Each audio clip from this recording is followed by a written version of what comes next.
Hey there, money-savvy viewers. Welcome back to our channel, where we break down practical tips to help you take control of your finances. Today, we're tackling how to track expenses with Goodbudget, a super user-friendly app that's perfect for anyone looking to budget like a pro. If you're tired of surprise overspending or just want a clear picture of where your money goes, you're in the right place.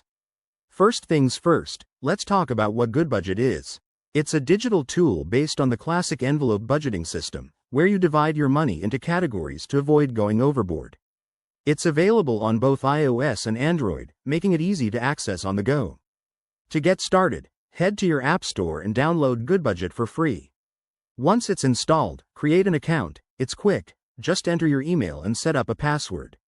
Now, the fun part: setting up your envelopes.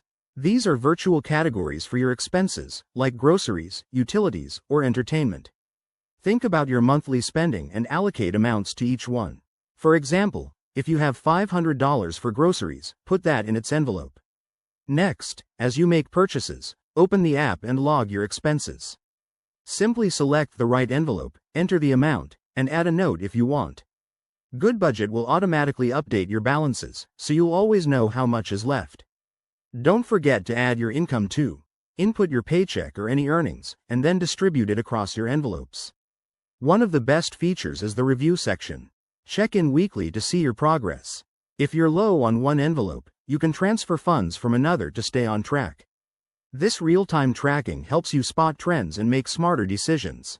Using Goodbudget can transform your financial habits, helping you save more and reduce stress. It's simple, effective, and works for beginners and pros alike. So, what are you waiting for?